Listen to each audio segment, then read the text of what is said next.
Hello, everybody. Welcome back to BnB Anime. Also, welcome back to the latest installment of Anime Island, the show where I, your glorious, gracious host, Brad Guerin, strand my illustrious guest onto a deserted island where they will be able to be stuck with 3 different anime of their choosing, along with, bare necessities like food, water, all that stuff. I'm not that much of a heartless asshole.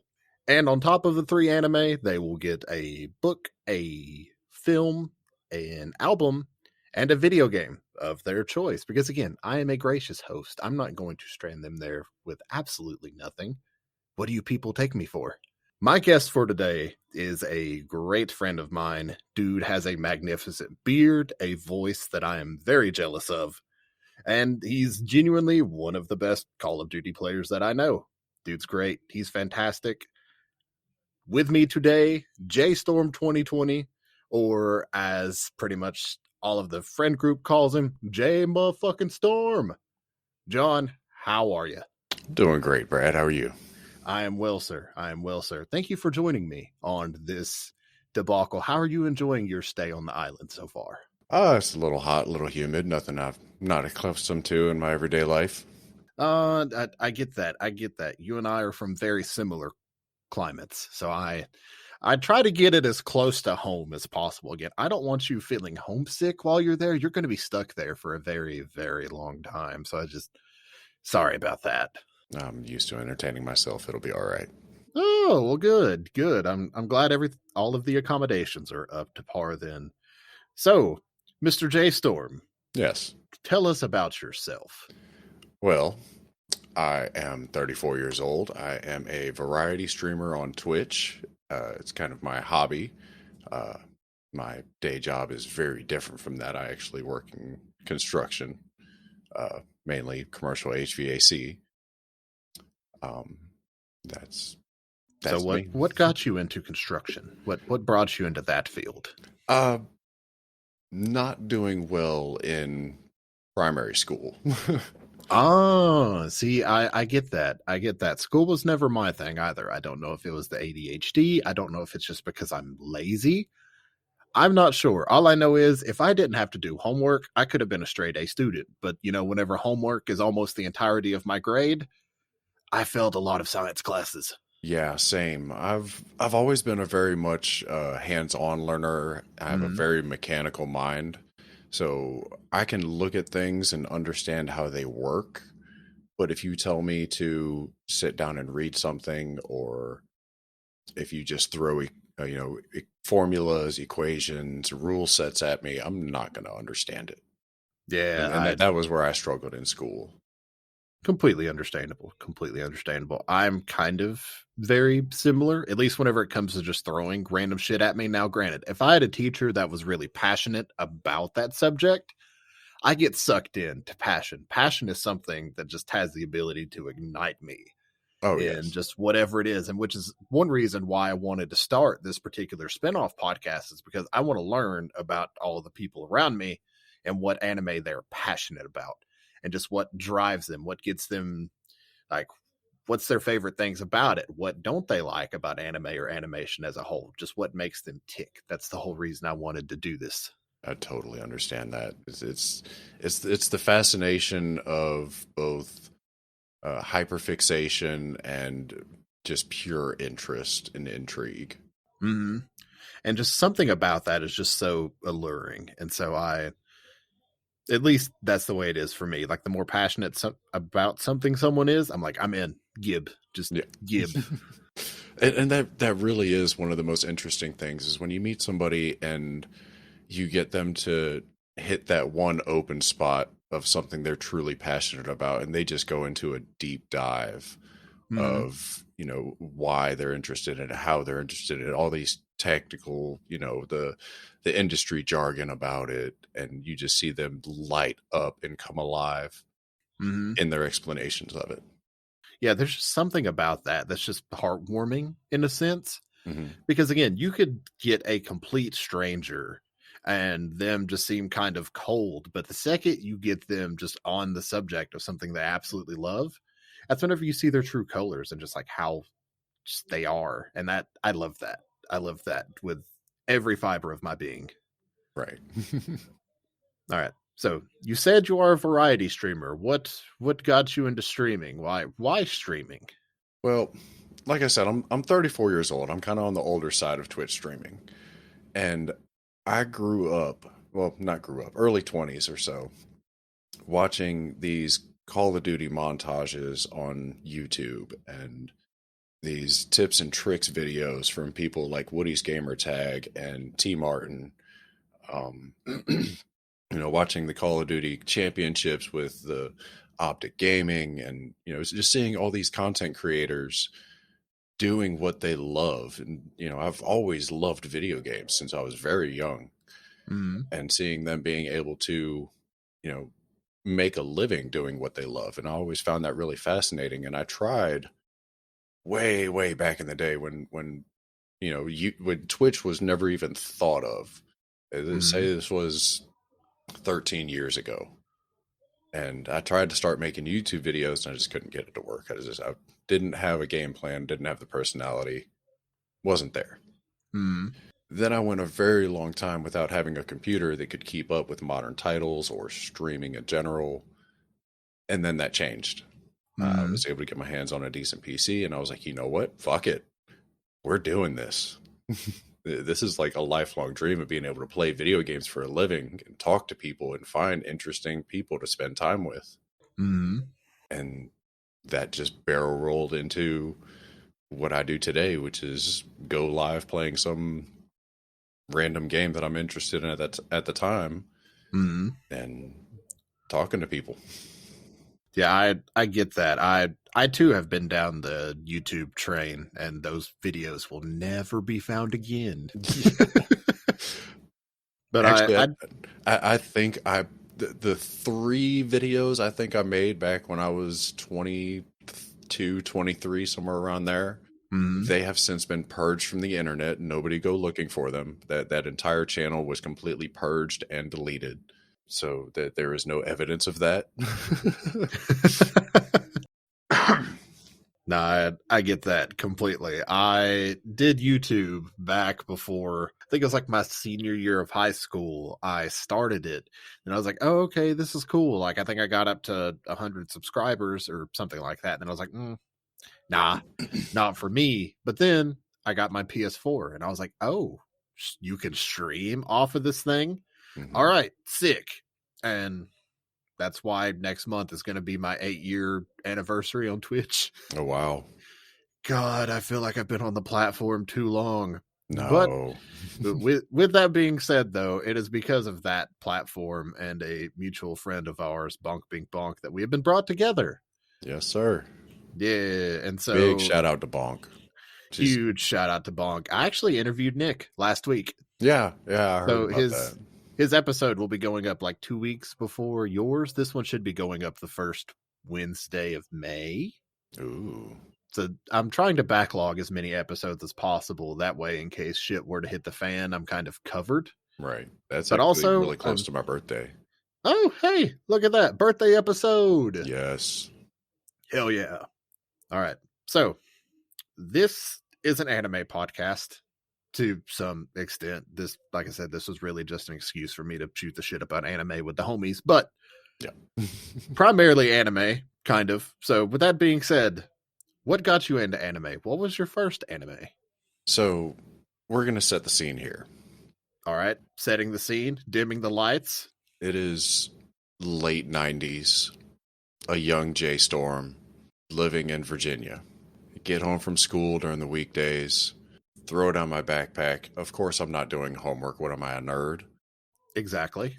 All right, sick. And I sit down to watch those late afternoon cartoons. The good originals. Pokemon comes on. We're watching that. Which, by the way, I don't consider Pokemon an anime. I'm just going to throw that out there. I get that. They just Americanized Pokemon so much. They really did. And a lot of the stuff like that, they Americanized to death. Yu-Gi-Oh! The Shadow Realm? Nah, fam. Those people were dead. Yeah, no. Fuck. I hated the Yu-Gi-Oh! Series. Pokemon I loved, but like I said, I don't consider that anime. But Then that led into watching a show called Reboot, which was all CG. I don't know if you remember that one. It was I have basically, like very faint memories of that. When it, you mentioning it, like that was completely purged from my brain. You just opened up a filing cabinet. oh dude, that was my jam back in those days. Like the entire concept of the show is that their main characters are technically programs within a computer. Mm-hmm. And they're going about, they're doing their things inside of this entire town that is the computer. It's all like, been realized and actualized, but they all represent components within a computer, and they're fighting against this bad guy called Megabyte.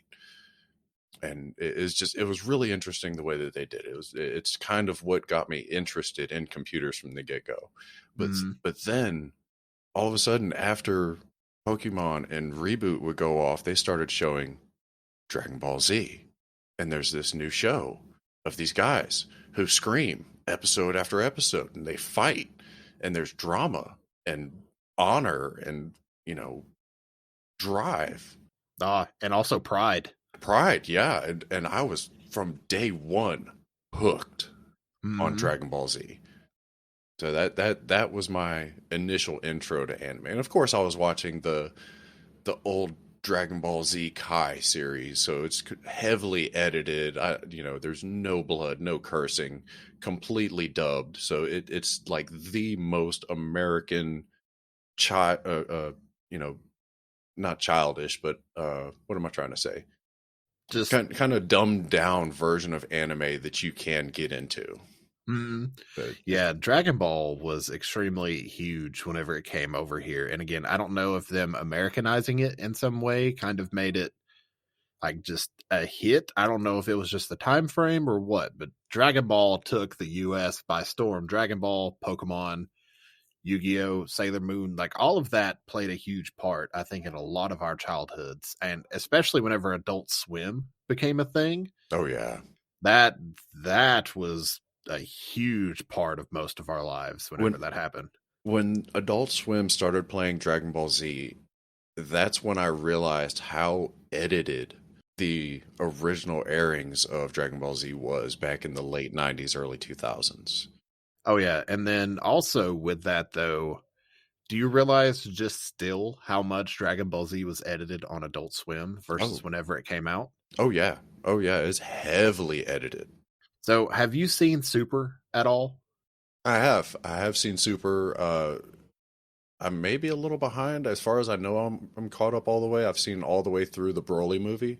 Okay, so you are 100% caught up. So, Okay. with that, you know how in Super, Goku was just full on, like, doesn't give a shit about anything but fighting strong people, so much so that, spoilers, he put the entire universe on the fucking line just so he could fight really strong people? Right.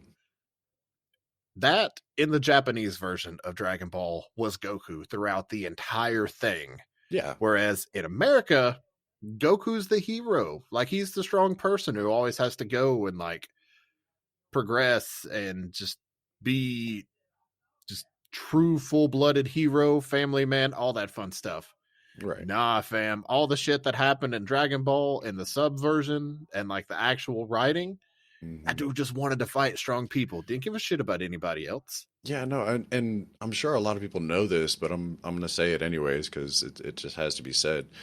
Dragon Ball was about Goku. Mm-hmm. Dragon Ball Z, as Akira Toriyama wanted it to be, was supposed to be about Gohan. Gohan was supposed to be the sole focus. Goku was supposed to be there to introduce Gohan to the viewers, and then he was supposed to slowly fade out. Like he was not supposed to be the main character, but he's such a lovable himbo that Mm-hmm. they just kept keeping him around because the fucking viewers couldn't get enough of him. So Gohan is there as a co-main, and that's why Gohan kind of fades out after you get done with the Cell Saga. Mm-hmm. He does this little Saiyaman thing, and then he just kind of fades.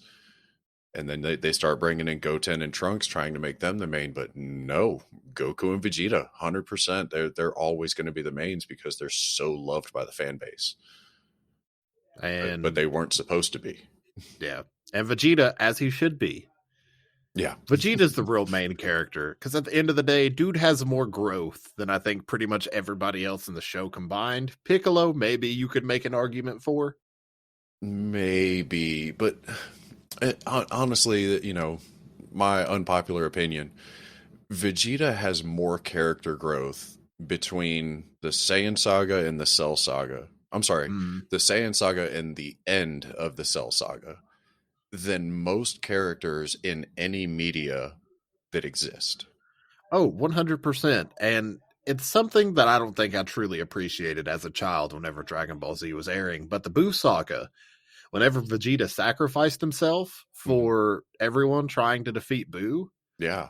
like, I don't know if I appreciated it that much as a child, but now as an adult, like, that can get me teary-eyed thinking about that. Like, just the growth Yeah. that man had and what he was willing to do. Like, that's awesome. Like, And I'll tell you, big props. speaking of his growth, something that hit me really hard because like I was a grown ass man when Dragon Ball Super started. I was already in my 30s. Been married for now almost 13 years. My wife's gonna slap me at some point. Don't worry, Over 13 years. We've been married over 13 years. Okay, so I won't send this directly to her after we're done recording. Yeah. All right, please, sick. I appreciate it. But as seeing Vegeta's response, again, spoiler, to Bulma being slapped by Beerus, his just pure rage that came out, that that love that he tried to hide from everybody else, that he just couldn't help but show the moment that she's put in peril, is something that I related to on an emotional level, and that one scene really stuck with me. Just that I have to be the big strong man.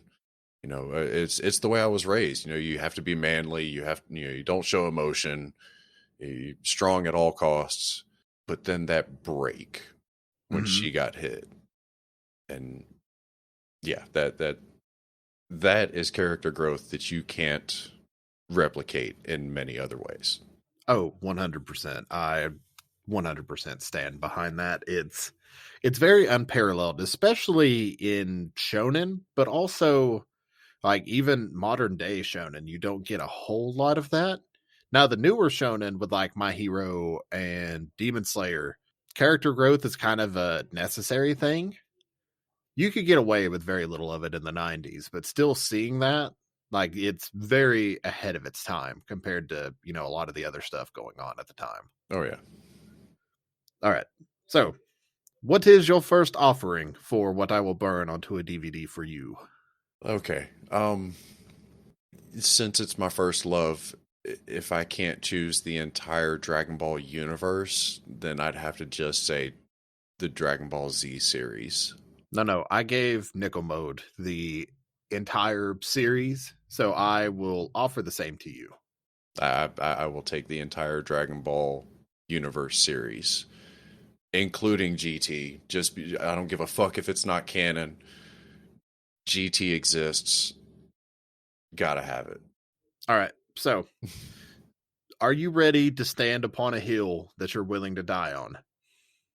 Look, I'm not saying that GT is the greatest. I'm saying that it exists. It was put out as a Dragon Ball show. And if you're going to, I will stand here and say that I am a huge Dragon Ball fan. I love it with all my heart. And to say that, I have to accept that GT exists. And if I'm going to say I want the entire Dragon Ball universe series, however you want to, movies included, if I'm going to phrase it that way, GT's coming too. I mean, so that wasn't the hill I was going to make you die on. The one I was going to make you die on is, what's better, GT or Super? Super, by far. Agreed. They're like that. That's not even a question to me. I will fucking die on that hill and argue it day in and day out with anybody who wants to come at me. Super is 100 times the superior of GT, hands down. Full stop on that. So twitch.tv/JStorm2020 if you want to have this debate in stream. By the way, you can come for this, man. I get it enough as it is. Oh, you can come for me on that one. I like I said, I will fight tooth and nail. You cannot change my mind. This is not one of those, super's better, change my. You're not changing my mind. There's nothing anybody can say. Oh no, I 100% get that. And for me, I very much feel the same way. If anything, to me, I believe Super is the most superior version of Dragon Ball, period. Just because for me, I care about the storytelling of finally seeing Goku how he's supposed to be. And also, I get a kick out of the fact that there's barely any filler in it. So good job on that. Yeah, I will say that there's the better part of probably 40 episodes in Dragon Ball Z that when I do go back and watch, I'll just skip over just because fuck it, who cares? But when I watch Dragon Ball Super, there's three episodes that I skip completely out of the entire 120 plus. It's 131. 131 out of 131 episodes, I skip 3. And that's only because they're just pure filler. There's nothing going on in them. They don't affect the story at all. So is one of those filler the Errol episode? Yes.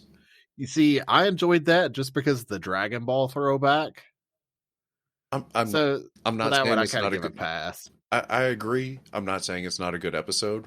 I'm just saying when I go back and rewatch and I'm just looking for the Dragon Ball Super story, that episode gets skipped. Yeah, I get that 100%. And that's also the reason why Dragon Ball Z Kai was made, was to cut out all the filler of Dragon Ball Z. So I kind of get that. Filler is a big problem in shonen in general, but especially like the big 3 or the big 4, depending on how you want to view the big 3 of shonen from like the early 2000s. Mm-hmm. So with that being said, what about Dragon Ball? Because I realize it was one of those things that just kind of took you, but what about it is the reason why you would want to bring that with you on this island? It's a really good mix of emotion, comedy, and action. Like you're gonna get, Goku being goofy and Krillin and Yamcha dying. Like it looking at them now, especially after watching through like Dragon Ball Z Abridged, which is another one of my loves. It's just the most hilarious fucking thing on YouTube. Same. The Krillin owned count is still going. Yes, it is. But Krillin is, even when he tries to be serious, he's funny. Piccolo stepping in to raise Gohan when Goku died at the very beginning. Like that's emotional shit that you don't see in a lot of other media. Mm-hmm. And you get that drama the whole way through the series. You get that that action because there's constantly fights going on, even when they're, oh hey look, we're gonna have a relaxing day, oh shit, dinosaurs. There's always something. And the world building behind it, of course, is also top notch because it's never explained whether or not aliens have always been here in this universe, whether they came and now we have dog people and fish people walking around. None of that's ever explained. This world just exists and you accept it. It's written so well that you just accept that's how this world is, and it just fucking goes. And Akira Toriyama is one of the greatest creators of our generation, and his stories have just, they've stuck with me since I was, the 2/3 of my life now. And it just, I can still watch them back to back to this day. Yeah, I will agree with you on that. Toriyama is, without a doubt, one of the greatest creators of our lifetime and in the anime genre in general. Now, one thing I will say is, for as brilliant as that man is, he is also incredibly fucking lazy. Oh, yes, absolutely. So and stubborn as a fucking mule. Oh, without a doubt. Also forgetful. Yeah. One thing that drives me nuts. All right. You know who one of my favorite characters of all time in the Dragon Ball franchise is? Oh, I'm going to read your mind. Launch. Yep. God, it's fucking launched. I'm so sad. And then Like in Dragon Ball Toriyama, Z, he forgot that she fucking exists. and she was a huge part of Dragon Ball. Now, granted, what could she have done in Dragon Ball Z, Super, GT, and all that other than be comedic relief? Nothing. Hey, But but you know what? Comedic relief, especially during like the middle of the Saiyan saga, would have been fucking great. To see her launch a rocket at Nappa would have been like the greatest thing that could have happened there. right? Just any of that would have been absolutely amazing. And it's so frustrating that she got forgotten about. Also, do you know the story as to why Toriyama changed the hair color on Super Saiyan? Uh, oh, I've heard this before, but it's escaping me. Right? Didn't he like leave a colored pencil somewhere or something? No, he got tired of having to fill Goku's hair in black. So he created Super Saiyan because in the manga, it's just white with the black outline. Right. So dude just got tired of filling it in. So he's like, fuck it. Bam. Color So change. it got the yellow tint in the anime, I guess, just to give it a little bit more flair. Right.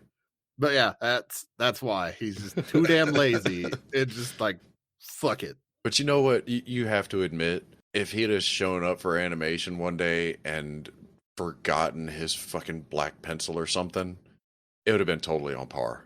I mean, yeah, like I would have accepted it regardless, but just hearing that was his reasoning why he just got tired because Goku was the focal point Yeah. of Dragon Ball Z. So he's just like, I'm tired of filling this in. All right, white. I love that so Yeah. much. It pleases me to no end. So yeah, I figured I'd ask that question because again, anytime Dragon Ball is brought up, I'm just such a huge fan, huge nerd whenever it comes to it. Yeah. So I like to pick people's brains on it and get their thoughts on it because everybody has differing opinions between Super and GT, and everybody has different favorites, like as far as who their characters are and why. Mhm. So it's always nice to sit down and chit chat Dragon Ball with people. Oh yeah, I can talk about it for hours. I mean, we're going on. Oh wow, 22 years that I've been watching Dragon Ball, Mm. and it's like I said, it's still one of my great loves. Oh, without a doubt. So to whenever it comes to that, I too grew up with Dragon Ball. And if anything, if it tells you anything, one of my earliest memories that I have, I remember going to Blockbuster when that was a thing. I'm sure you remember Blockbuster as well. Yeah. I remember going to Blockbuster every Friday and choosing between Sailor Moon and Dragon Ball, which one I wanted to rent for the weekend. Yep. And I had to choose one VHS because I couldn't choose both. By the way, children that listen to this, also children listen to this. Why the fuck are you listening to this? But anyway, VHS tapes were a thing. You had to rewind the bitches before you return them because, nobody wants shit spoiled. Be kind, please rewind. Did you have one of those? Did you have a dedicated rewinder? No. Oh no. I had to remember to rewind those bitches, and I got ADHD. Oh no. We had. Okay, so you have your VCR to actually play them. Yeah. And then we popped them out, and then there was an actual dedicated rewinder. Like that was his whole job. Little thing. It's just a little bit bigger than the cassette itself. Or the VHS itself. You slip it in there, close it, hit the button, it rewinds it to the beginning. You see, didn't have one of those. Although towards the end of it, the VHS's life, right as DVDs were rolling out, we were too poor to afford DVD players at the time. So, but we did get a VCR that did have the automatic rewinder in it. So as soon as the credits would finish rolling and it would shut down, you'd hear it go, and then start rewinding. Mm-hmm. That was at least handy. Yeah, you could just sit there and listen to the film just spitting through it, and I'm like, sick. But yeah, so I clearly remember going and either having to choose between like the Lord Slug movie or whatever Sailor Moon film was out at the time. Dude, I remember there was a time where me and a couple of friends had one of my friend's uncle was into Dragon Ball as well. Mm-hmm. And this is to touch back on GT. We would wait because he worked at a video store, and every week he would bring home a new GT movie or a GT VHS. Mm-hmm. They would have, 4 or 5 episodes on it. Yeah. And we'd sit there and binge watch it over and over and over through the weekend, learning all the dialogue, learning all the moves, and go out reenacting that shit out in the backyard. And then we'd, get all hyped for next weekend when the next one's coming back, and just, fond memories of that. God, I miss those days. Because I was very similar. Like, I could do all the hand movements of Trunks's burning attack and all that shit. Like, God, those were the days. Oh, the arguments on the hand positioning of Vegeta's Gallic gun. Oh yeah, because whether or everybody not both hands thought they were turned, or one hand's turned, or not, or if it was an animation mistake. The arguments we used to have over that. Oh yeah. Oh my God. God, those were the days. Yeah. All right. So, with your first choice being out of the way, you are also allowed to bring a book. So, what book will you bring with you? Single book? Yes, a book.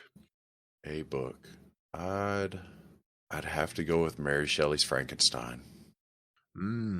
So, what about that book is why you would take that one in particular with you?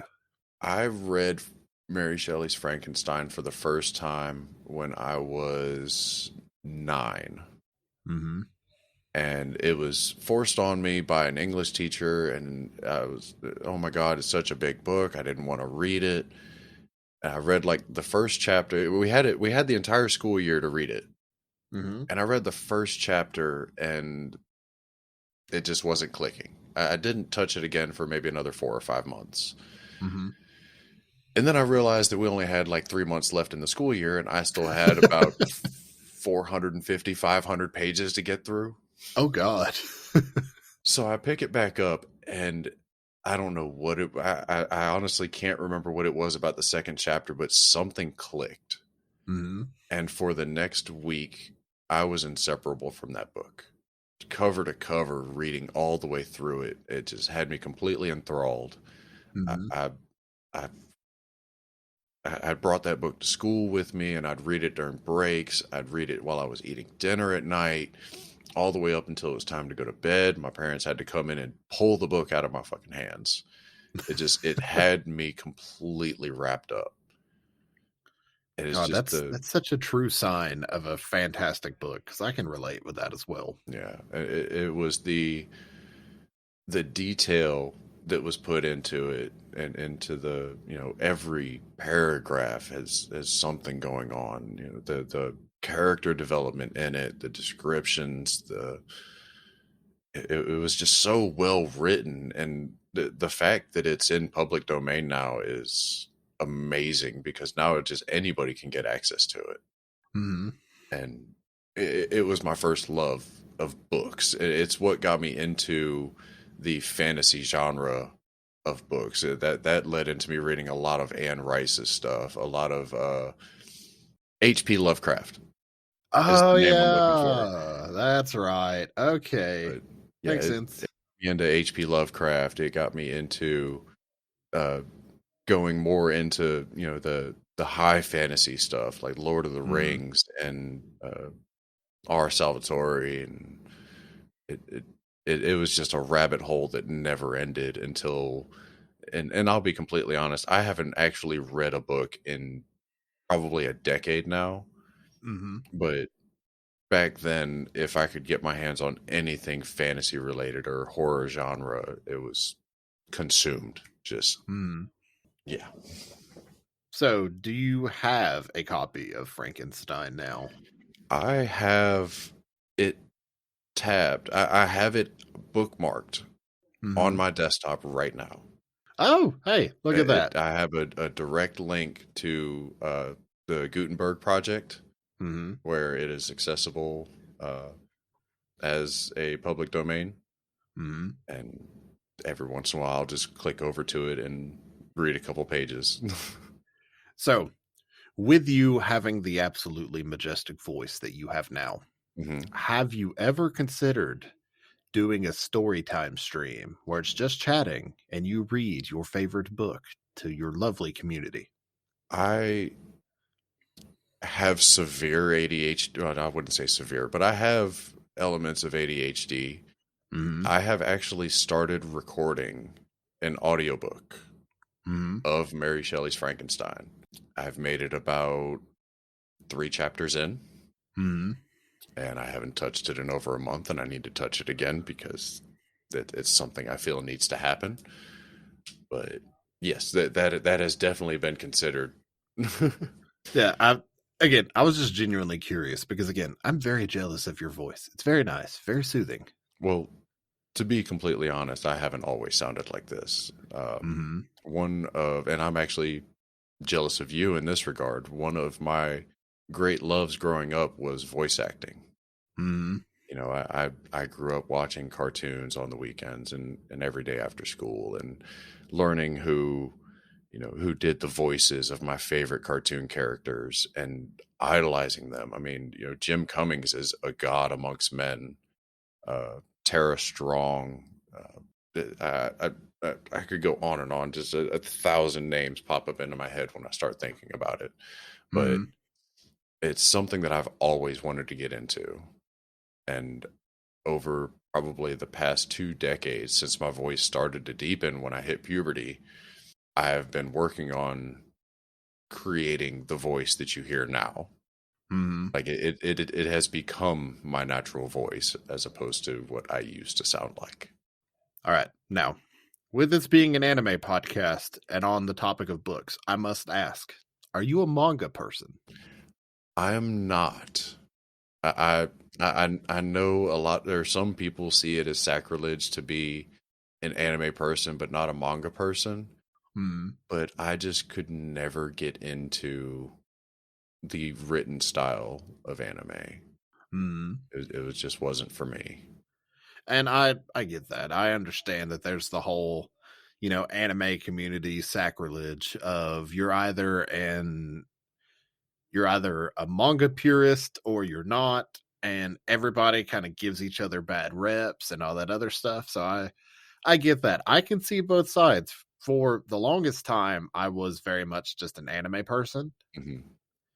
until I it was back whenever I first got back into anime in 2016. I ran across an anime called Fuka. It was the first anime that ever got me interested in the music genre of slice of life. Hmm. And I watched the show week to week until it ended after 12 episodes. And I was like, I really enjoyed this. I love the soundtrack. I wonder if there's more story. And so I looked up the manga and I was hooked because there's just so much story there to be made. And also, the director of the show changed probably one of the most pivotal plot points in the manga to make it suit what he wanted. Right.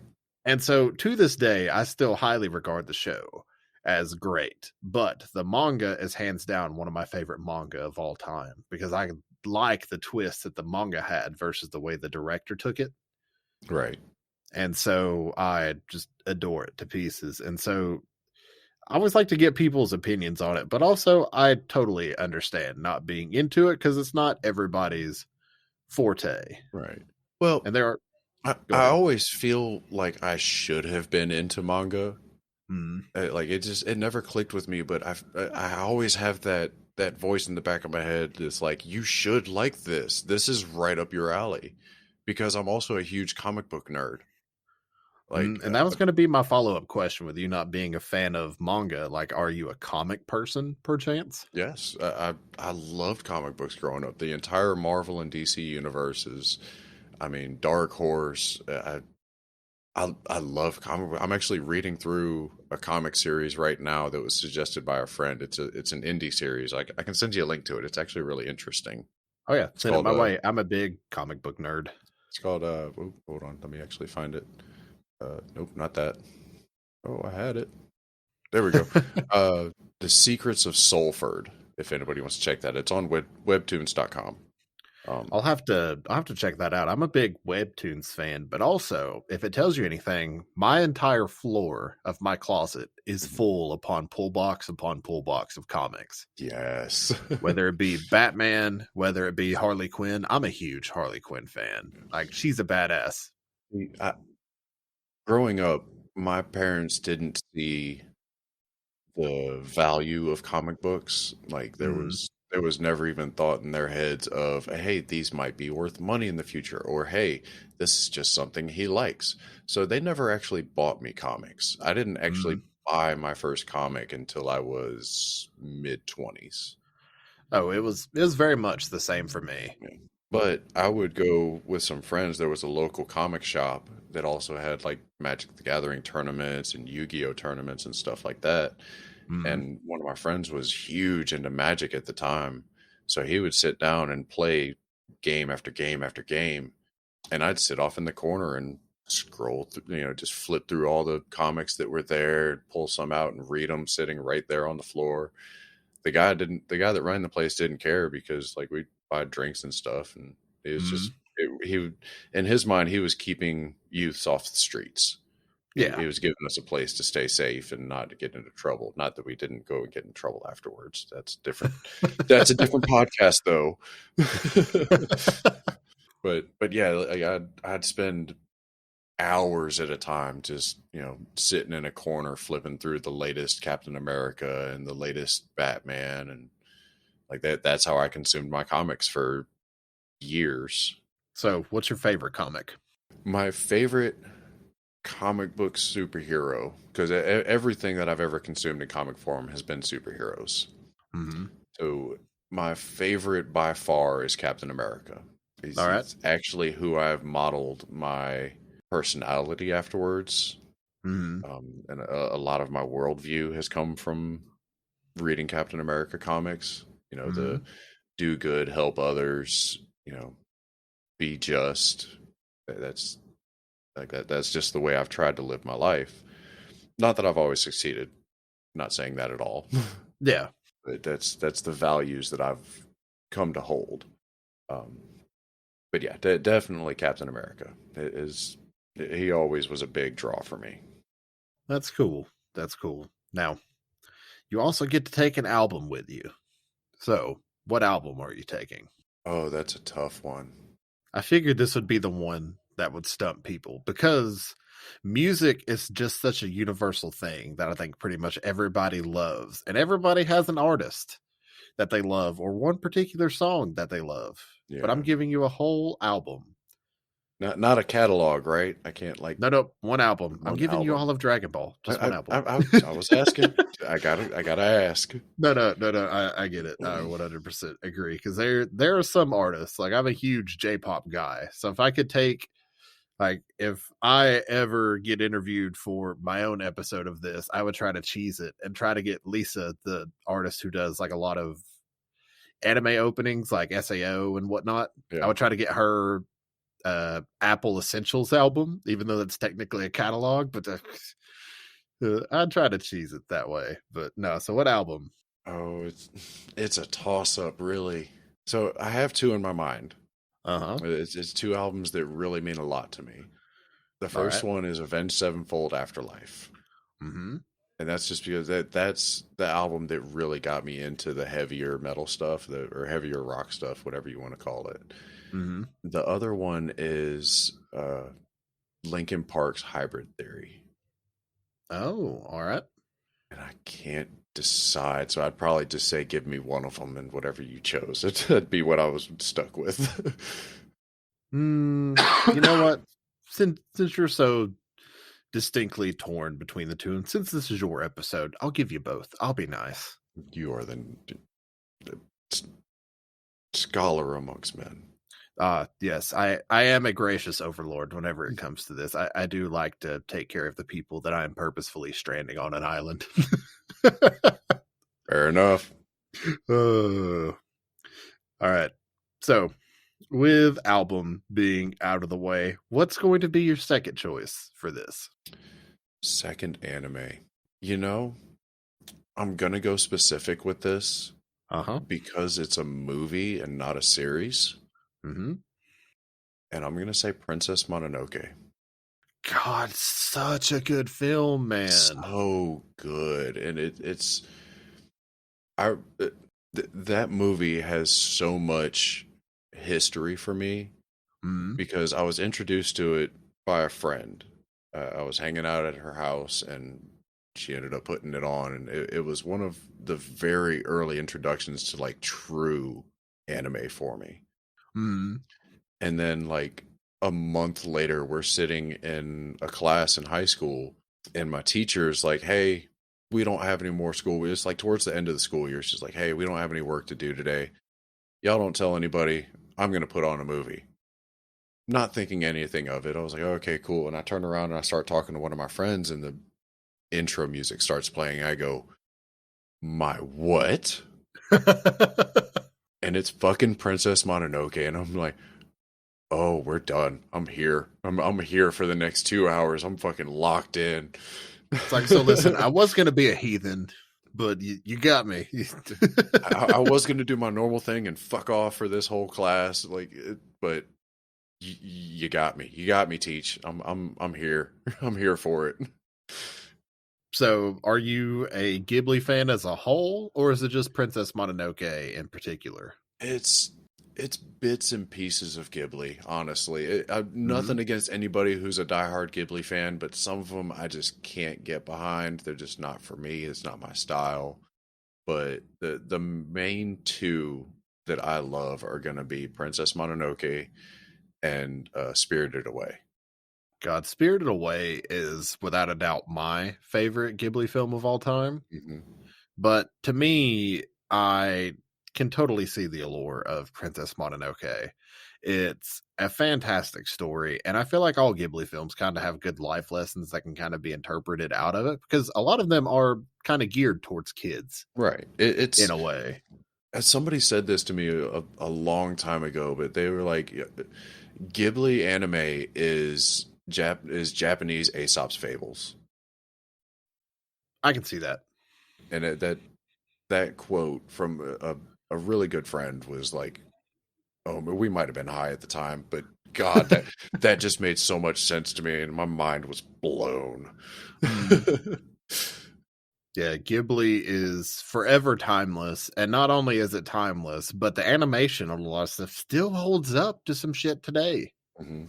Like, watch a Ghibli film and then go look up Tamayomi's Baseball Girls from last year. Hmm. Night and day difference.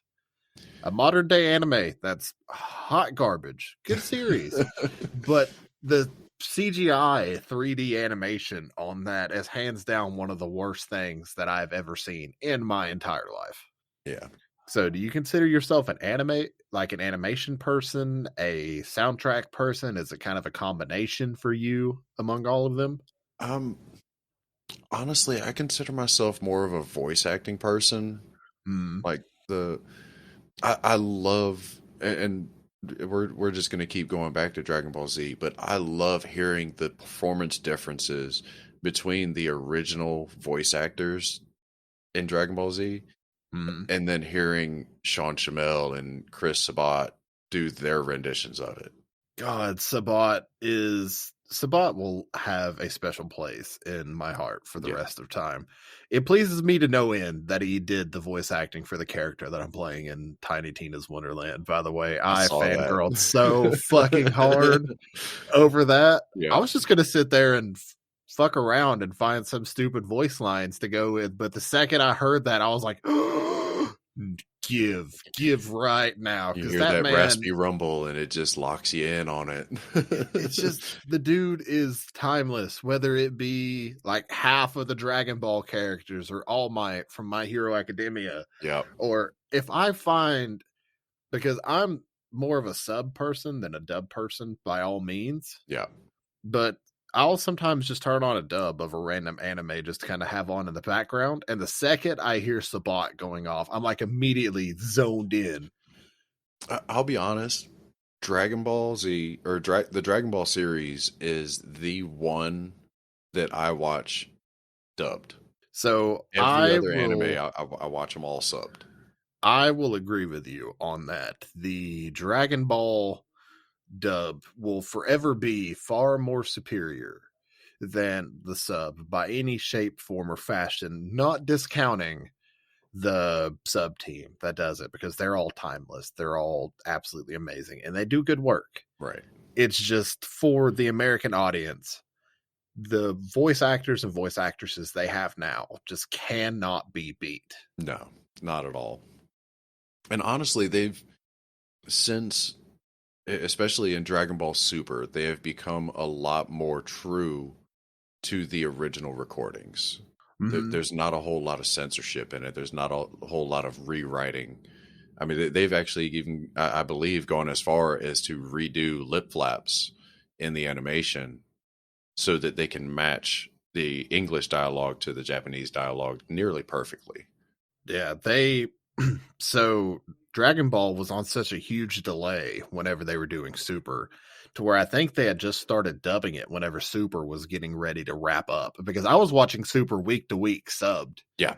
Because the second Dragon Ball, as soon as I heard that Super was coming out week to week, I was like, fuck it. I've never heard the Japanese dub, but you know what?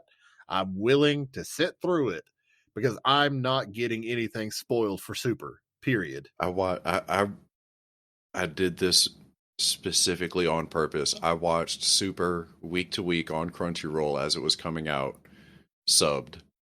And then as soon as it finished, I went back and watched dubbed all the way through. I need to. I just find it so hard to watch other shows outside of like what I'm covering on the podcast week to week. Right. Unless it's the weeklies that are kind of coming out week to week. Yeah. Like with this past anime season, we had Attack on Titan, Demon Slayer, and My Dress Up Darling, which was a huge sleeper hit that you'll hear me and Nick not shut up about. We set aside Sunday nights to where I had to have the podcast done by 7 p.m. so we could watch those 3 shows, just the episodes that drop week to week. And then outside of that, like I barely finish between gaming with y'all and trying to get done what we watch on a week to week basis, to where I can barely do it. But I want to go back and watch it so bad. Yeah. See, what you need to do, Brad, you need to do what I do. Saturday and Sunday mornings, I set aside a couple of hours for J time. I load up a single player game or something to occupy my hands. And on my other monitor, I have some type of show playing that I've been wanting to watch. And I spend time in my own head. It's my peace time. You see, I try that, but also there's this magical thing called Elden Ring that requires 100% of my focus. But see, I found a way around that too, because yes, there are times to go and run through Elden Ring and progress the story, but there's also times to grind. And when you're just floating around an area, killing enemies, reset at the spot of grace. Yep. And then going back through, if you're just doing that over and over and over, which I've spent a couple of hours doing now, perfect time to load up an anime and just relax. You know, I should probably do that. You know what my biggest issue with Elden Ring is, at least for as far as how I'm playing it, is? What's that? I have yet to set aside any time for grinding. Oh, no. Because I'm a huge FromSoft fan. Like, I've played every Souls game, from Demon Souls up to Elden Ring and everything in between. Right. I have put so much time into grinding, especially Dark Souls 3. Have you heard my Dark Souls 3 story? I have with not. Slave Knight Gale? I have not.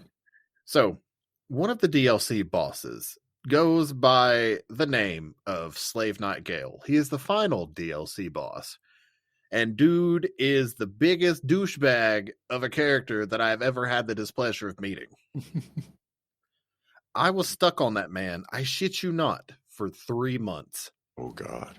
I was stuck on this man for so long. I opened up that game every day or every other day for like 2 or 3 hours and would just sit down and try to beat him. I would grind and grind and grind, try to beat him, get my ass kicked, grind and grind again. For 3 months, I went through this.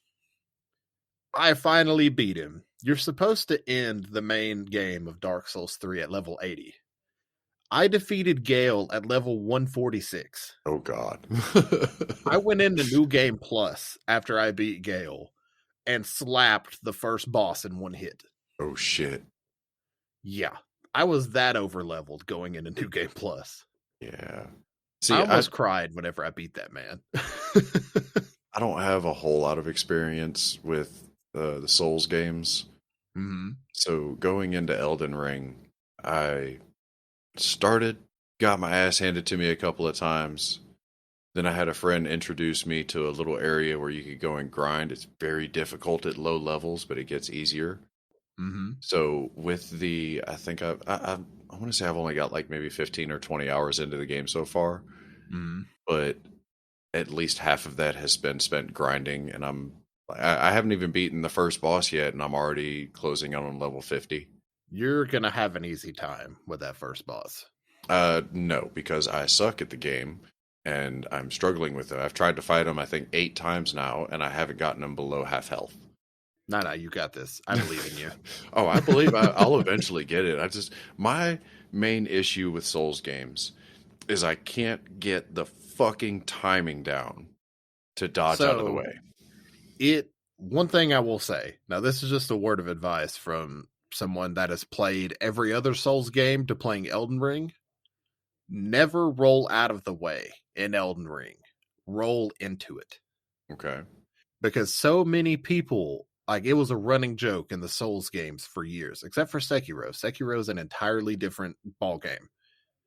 But all the like true Souls games has always been roll away, roll away, roll away, roll around, roll whichever way you want to, just roll away from the enemy.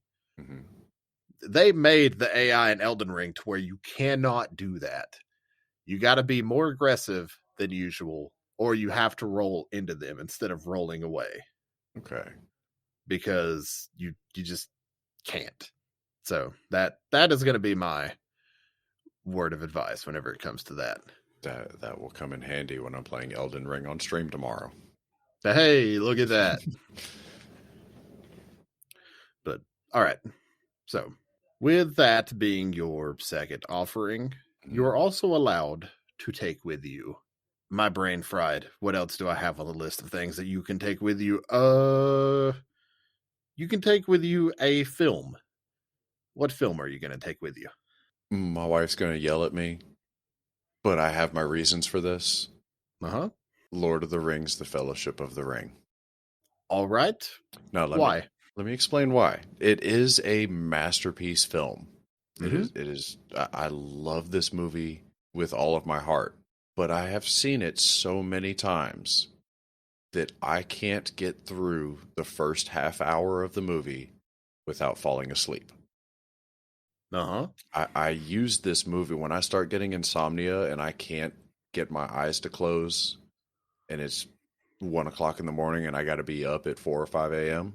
Mm-hmm. I put this movie on, and within 30 minutes, I'm out. But that's the specific reason why I want to bring it to a desert island, because if I can't sleep, I'm going to sleep. I mean, totally understandable. I'm that way with Forrest Gump.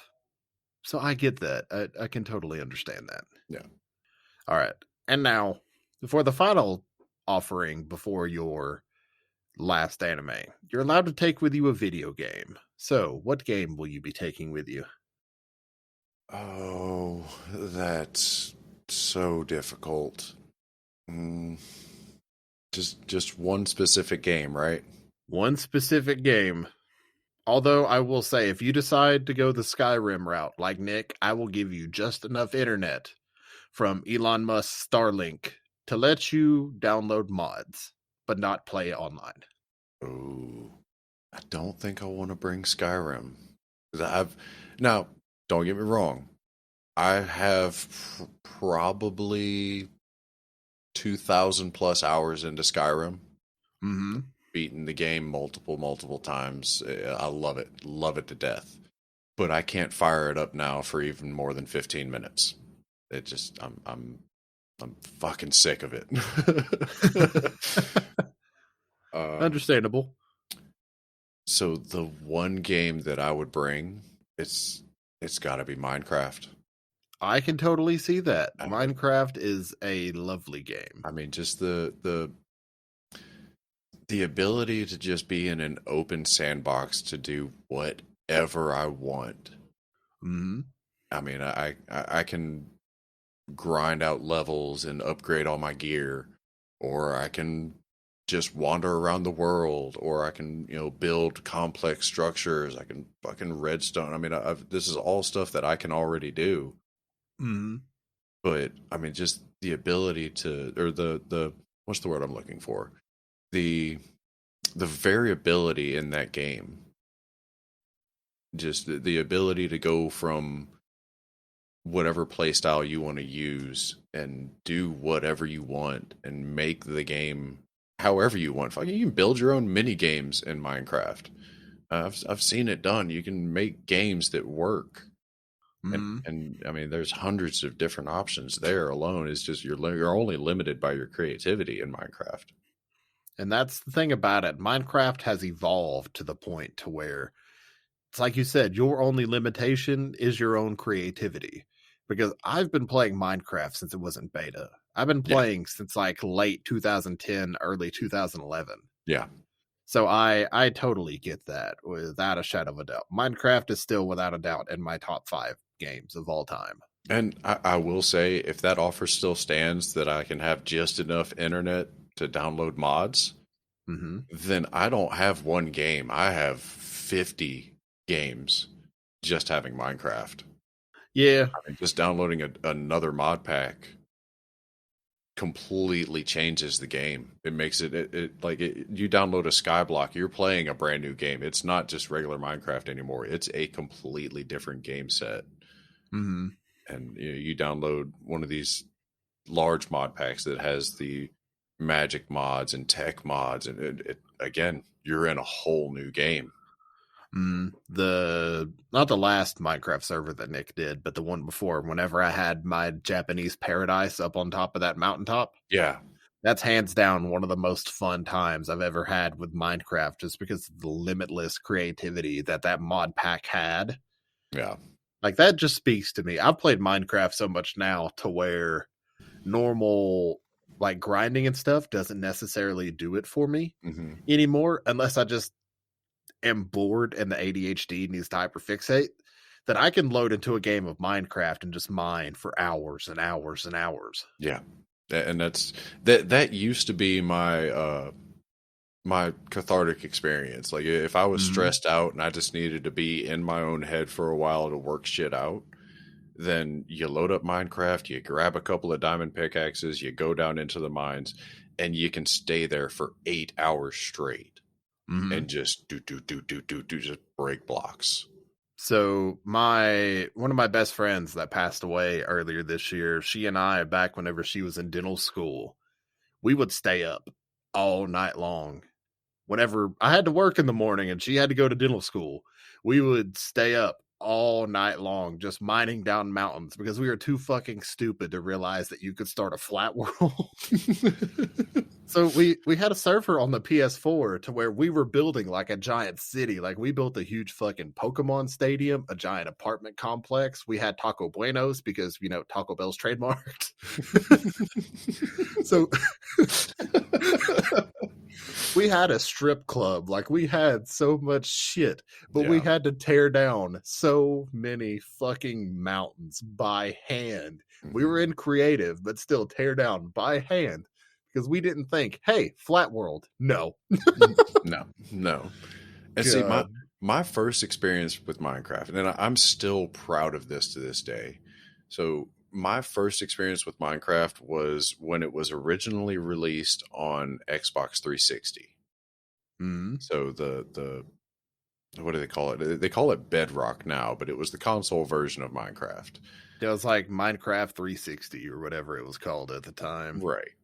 Well, back when it was released, there was no there was creative mode and there was survival mode. That's Mm-hmm. all you had. Yep. There was no world edit. There was no fucking redstone barely worked. Mm-hmm. Like, you could do a couple of basic circuits, but like nothing compared to what it was on Java. Yeah, Java. Yeah. Um, so Jan and I, my wife, we both load into this world and we just start going at it. Over the course of 1 month, completely in survival, we ended up tearing down 2 mountains and building a 151 by 153 castle that we had to cut the top off of and reshape because it was at build limit. Oh, no. Now, I'm going to say that again for people who don't understand how big that is in Minecraft. This is 151 blocks wide by 153 blocks deep. Fully detailed castle. So, to put that math in perspective, the amount of blocks that they had to destroy was somewhere to the equivalence of 23,103 blocks. Yeah. That's a lot of blocks. And that was all because there weren't enchanting tables either. Mm-hmm. So there's no efficiency. There's no unbreaking. There's no nothing. This is all just straight diamond pickaxes that we mined, iron pickaxes when we ran out of diamonds.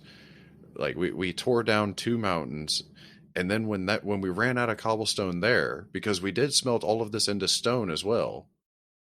When we ran out of cobblestone up top, we went under where we were building the castle and mined all the way down to bedrock. Mm-hmm. The entire size of the castle, there was a 6-block gap of blocks that we left from the bottom of the castle to the top of our cavern. Everything below that was mined out as well. All in survival, all just me and her with basic fucking tools. Mm-hmm. I mean, this was towards the end of us building this castle, they introduced the Nether. Just to tell you how long ago that was. The Nether didn't exist when we started. Mm-hmm. Those days take me back. Right? But I mean, in a matter of a month, you can imagine how much time we spent mining, much less building. Oh, I can 100% believe that. I introduced an ex-girlfriend to Minecraft whenever we were dating, and as soon as I introduced her to it, she was hooked. And she wouldn't put it down. Like, I swear, every time we talked, I'd be like, "Hey, what are you doing?" Minecraft.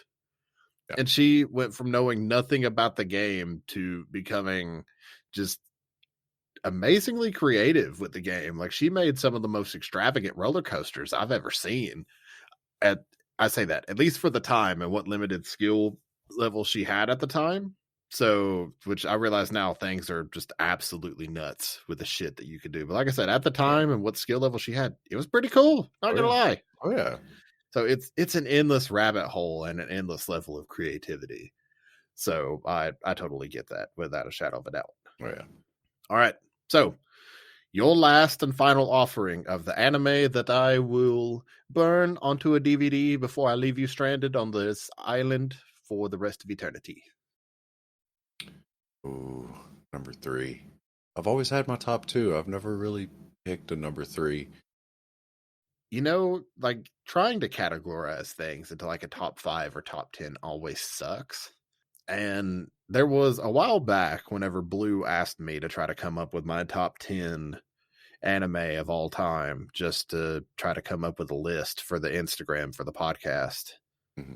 And it took me ages. And now, after the introduction of my Dress Up Darling, my top 10 needs to change again. We see that. So, just as a little background, I grew up in South Louisiana, specifically around the city of New Orleans, mm-hmm. where they call it the culture melting pot for a reason. Like I've always been interested in a vast variety of different genres of everything: music, games, movies, everything. Like my music taste is heavily decided by the mood that I'm in that day. Mm-hmm. You know, I can go from listening to the Beatles to listening to Pantera to listening to the Trans-Siberian Orchestra to Britney Spears. it doesn't matter. I will listen to anything. Mm-hmm. And the same goes for the shows that I watch. So it makes it kind of extra hard. Like, of course, there are my all-time loves, which are Dragon Ball Z and Princess Mononoke. Like, those are my originals. Still love them to this day. Can watch them all the time. Mm-hmm. But now we're dipping into everything else. Mm-hmm. And that's what makes this so difficult, because I can list off probably 8 different shows that I could possibly watch. But I think I'm going to pick. It's a show that I haven't finished it completely yet, but I just watched it recently, like within the past couple of months. Mm-hmm. And that was My Hero Academia. Excellent choice. That was also one of Nick's. But I Wait, mean, was it one of Nick's? I know we talked about My Hero a lot. yeah. I can't remember if that was one of his picks because I don't think he was caught up. But we did talk about My Hero a lot. And it's an excellent choice because My Hero's amazing. It really is. But one of the things that I love about it is it kind of follows the same beginning arc as Captain America. You have a scrawny pushover kid who's not special in any way, Mm. who is then given something to make him extraordinary. Mm. But his personality doesn't change. He's still that good, wholesome, help people, friend everybody person deep down. And he carries that forward with him, becoming this amazing hero. Mm. And that parallel, when I first started watching the show, that parallel really drew me into it. Mm.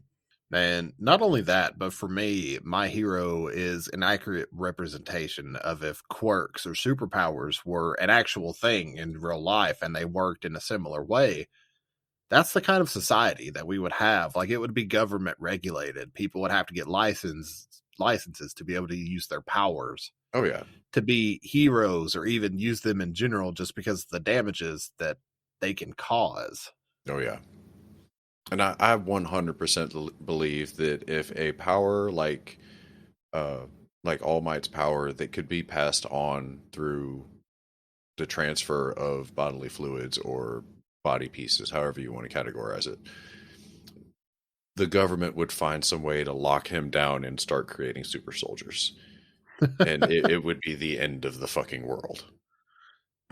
Eat this. Yeah. Luckily, from I may be off on this, but from what I understand from My Hero Academia's world building, you can only pass on that power if you intend to. Yes. At least as far as I know.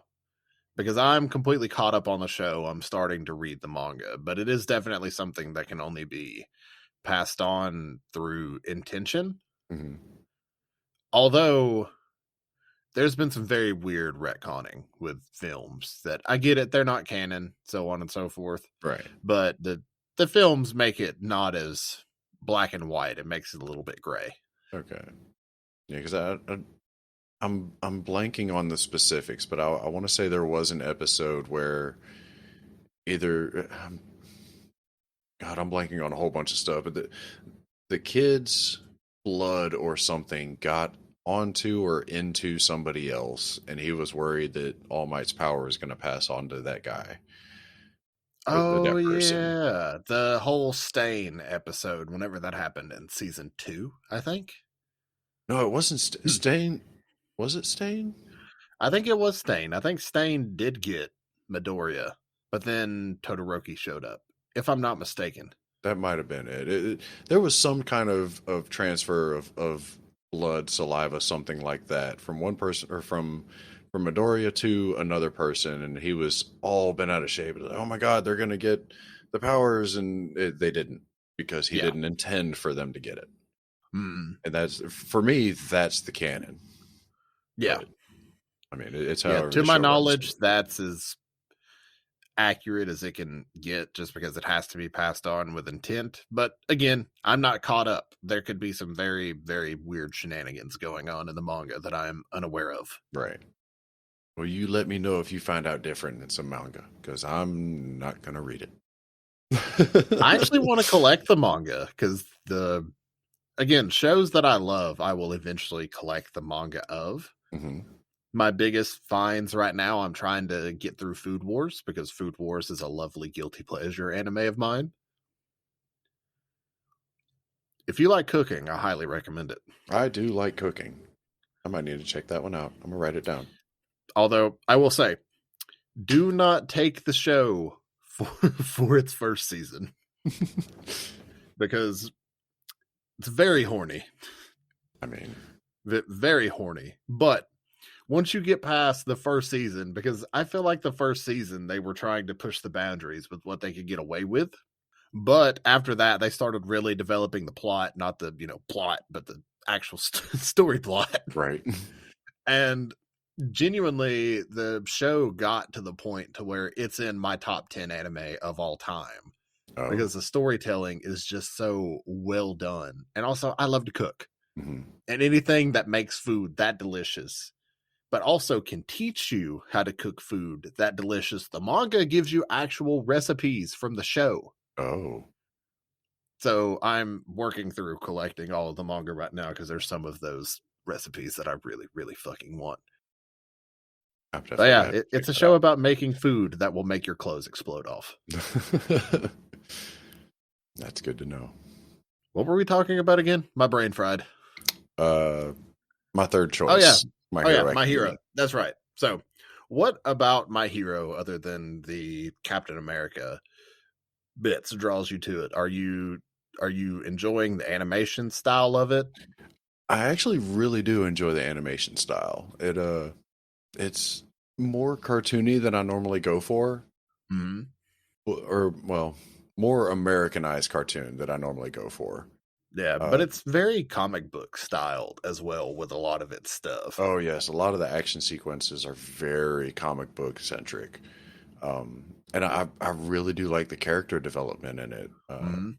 I mean, watching All Might suffer through all of his issues while trying to teach Midoriya to be the next All Might. Watching, oh my god, I'm blanking on his name. Who's the explosion kid? Bakugo. Watching him deal with his anger issues and how he uses that in battle and learns to overcome, his issues. So how far along are you in the show? Are you completely caught up? I'm not completely caught up. I think I'm either close to finishing or have finished season 4. Oh, so you've seen the overhaul fight. Refresh my memory. The dude with the beak mask. Yes, I have. How did you enjoy that? That was interesting. I loved that whole story arc bit. Yeah. That fight was badass. Oh yeah.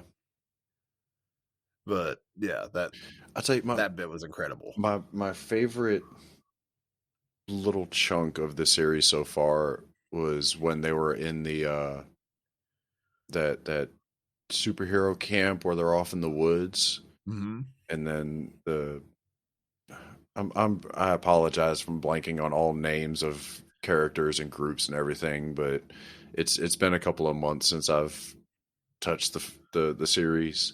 Nah, you're good. It's not fresh in my memory right now, but I can help you through it. The training camp arc. Right. So when the bad guys come in and they start fucking everything up, and all the kids have to, they were told you're not supposed to fight, you're supposed to just run away, and then they start fucking shit up, and and then Midoriya's got to protect that one young kid, and he's finally really starting to learn how to control All for One.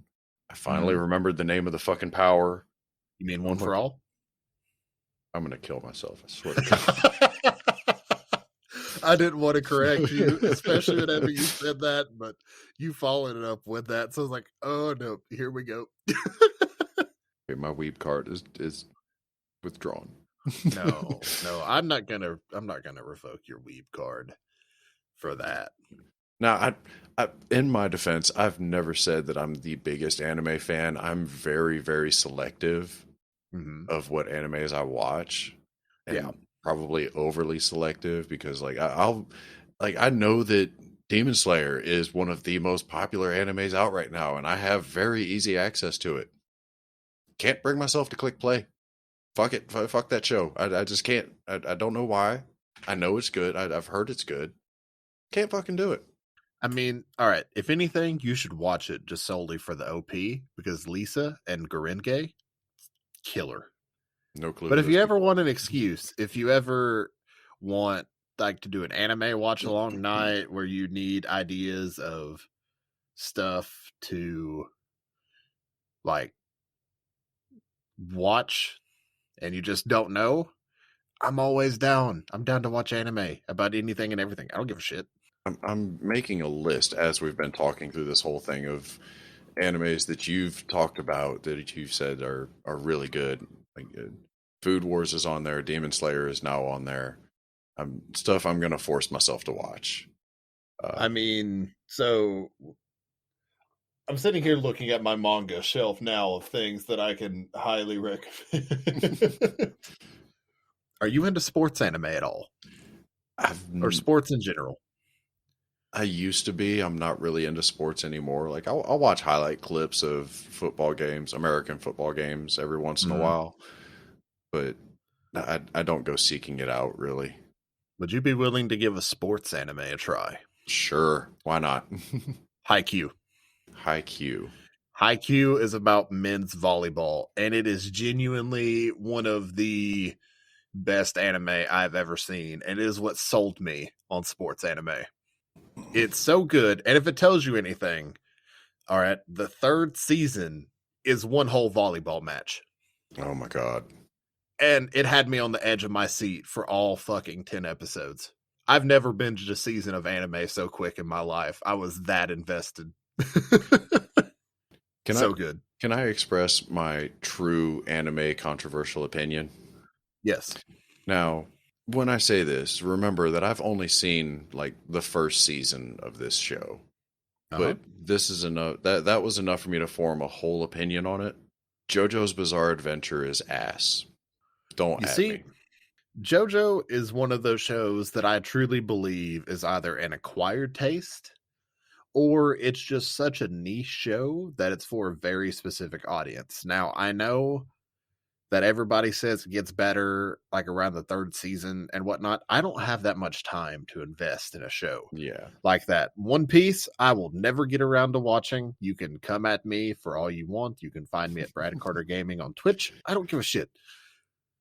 It's way too fucking long. I don't have time to watch 1,000 episodes. I don't either. And JoJo's is so bizarre. Just I can't. I've seen probably the first 200 episodes of Naruto. I can't go any further. I'm so far behind at this point that I've given up. Like if people who love it, more power to you. I can't watch anymore. I just can't. But JoJo's, I will say I am tempted to go in and watch. I think it's the third season. It might be the fourth, whichever one where Matthew Mercer voices Jotaro. Ooh, that would be good. I might hop in and watch some episodes of that just because I'm a Matthew Mercer fanboy. I want to run my hands through his hair.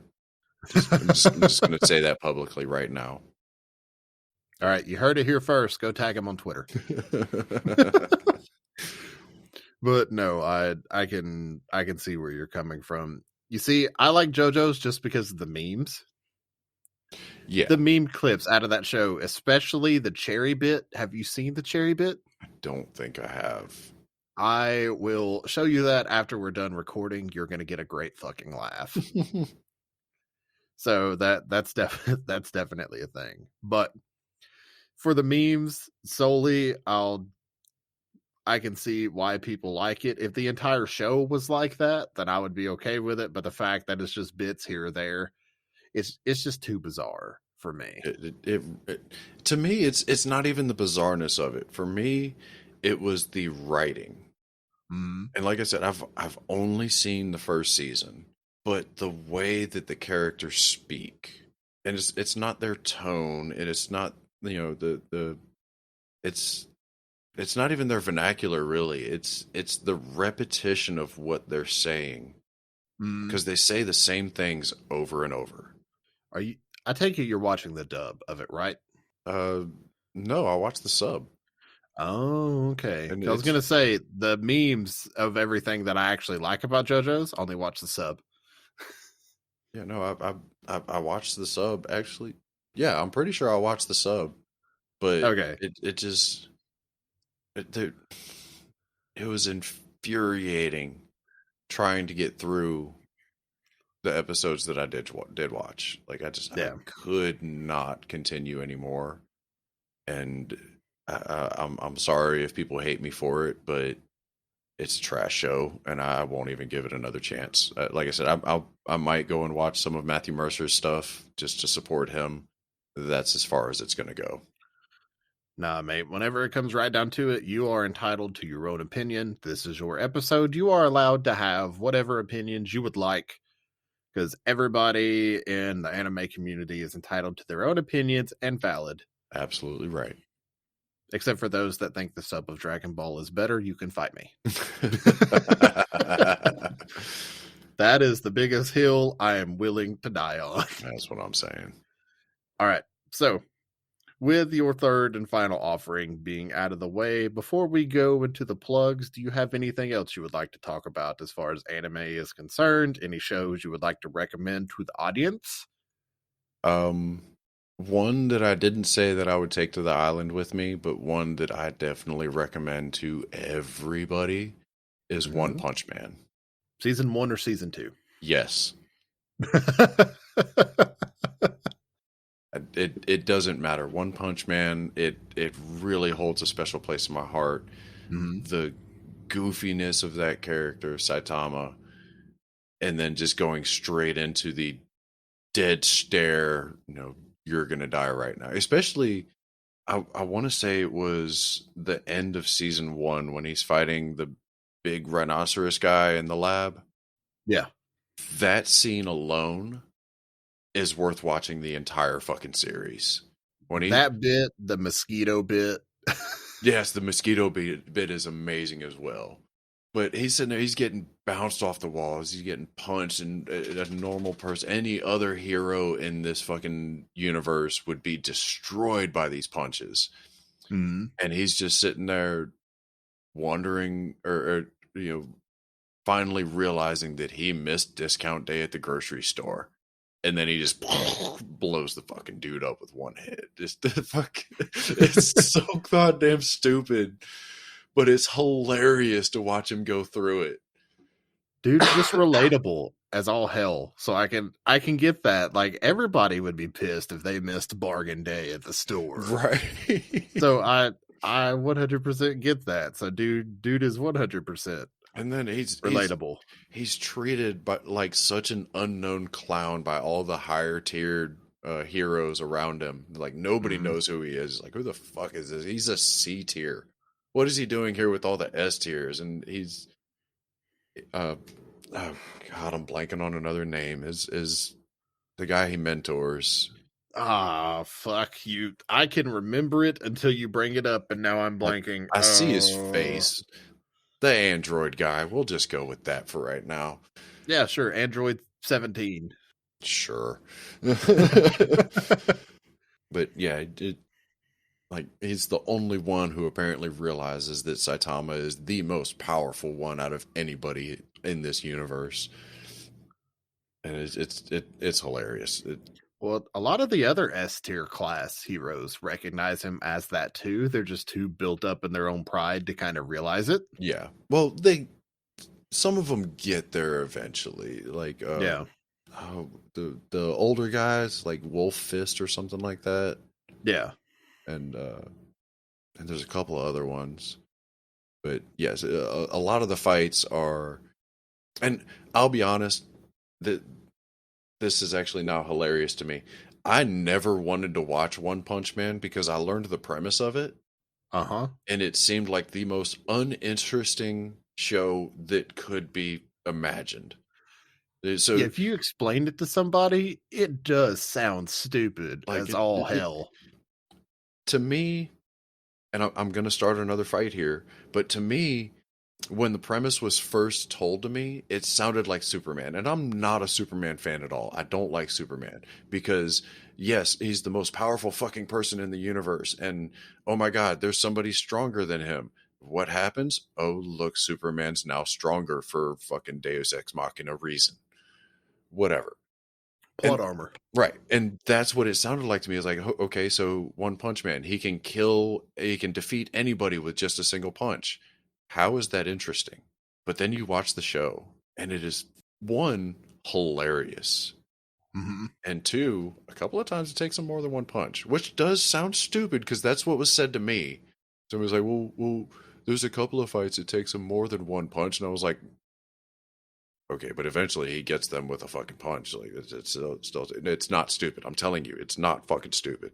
This show is amazing, Well, it's especially. because Saitama's so used to just ending people with one punch, he underestimates people. Yeah, Because the way the creator of One Punch Man wrote him is that we're so used to seeing battle shonens with people having to progress to whenever they get to their art, to where we never really get to see the end game. yeah, Saitama is written from the end game. Like, there is nowhere else for him to go. He cannot push his limits any further.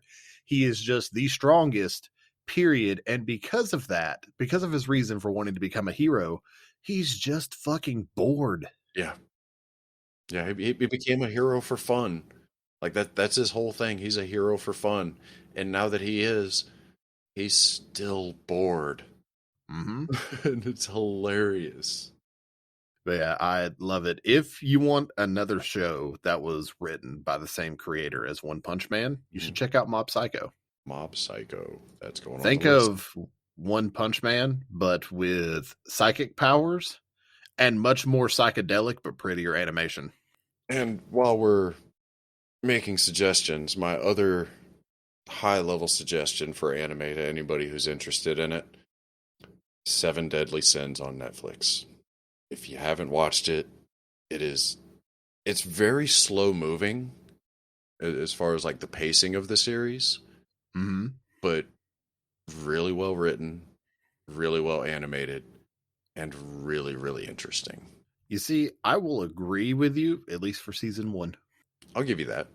And I think it's just because growing up with 90s anime, I feel like I don't like dealing with power scaling now, which is pretty much Seven Deadly Sins season 2 on. Yeah. So, and I get it. Power scaling can be good from some instances. And again, if you like it, that's valid. It's just for me, I couldn't do it past season 1. I enjoyed past season 1. I'm not fully caught up. I haven't watched the entire series, but what I have watched, I've really enjoyed. It's very interesting concept as far as the character developments and the backstories for everything. Very, very interesting. And I love the fact that it's an anime set in like medieval times. Like it's but it's like modified anime medieval times. So it's not like strictly knights and swords. I mean, there is that stuff, but it's hyper stylized. And yeah, I love settings like that. And I definitely see the appeal for Seven Deadly Sins. And I know everybody that's seen it loves it. So I get it. I see why people like it. Right. But yeah, those are my top picks. Excellent. Excellent. Also, if you want to go with old school anime, you're just looking for a movie just to shit yourself with, Ninja Scroll. Why do I feel like I've heard of this? If you've never seen Ninja Scroll, then you haven't seen good late 90s anime. That title sticks in my brain for some reason. I'm going to have to go Google this afterwards. Oh, it is one of my all-time favorite anime movies. It is so good. But I will say, trigger warning. If you go to watch it, there is a scene that involves rape. So definite trigger warning on that. But outside of that, great movie. Yeah, I feel like I've heard of this. My brain is drawing a blank, but I feel like I've heard about this film. Go find it. Go watch it. Go enjoy it. I'll add it to the list. All right. So With that being said, with the episode winding towards a close, plug all the things that you have. Tell all the people why they should follow you, where they can follow you. Oh, all social media, you can pretty much find me at JStorm2020. I had taken a short break, but I'm about to get back to streaming. You can find me at twitch.tv/JStorm2020. I mostly stream during the week in the evenings, start around 4:30 Central Time and go until I can't go anymore because day job. But that's me. Go follow the homie. He deserves it. Dude's a fantastic COD player and just overall great. Really cool dude, really chill. Got adorable doggos. Does have that. So definitely follow him. Also build up channel points and make him work out on stream, because why not? I do need to do more of that. Somebody come help me stay in shape. Yeah. So stick around. Make him do all the workouts, because why not? That's what I'm accumulating channel points for. There we go. And with plugs to be made, you can find the podcast at www.bnbanime.com. Also on YouTube, youtube.com/BnB Anime, where we have backlogs of our entire catalog of shit. We'll probably make a separate playlist for these particular episodes whenever I'm not feeling lazy, or I might make our producer do it. Who knows? Sorry. Anyway, you can find us on Twitter and Instagram at BnB Anime, especially the Instagram, because we like to post anime memes. So go check that out. With that being said, I think that's all the plugs. I got John. Thank you so much for joining me on this episode. It has been an absolute pleasure to have you, my friend. It really has. Thank you so much for having me. Of course. You're more than welcome back on anytime, although we'll have to reconfigure the rules on that. But with that being said, thank you so much for joining me. Enjoy your stay on the island. I will check in with you at some point in the near future. And with that being said, I'll catch you all next time. Bye-bye.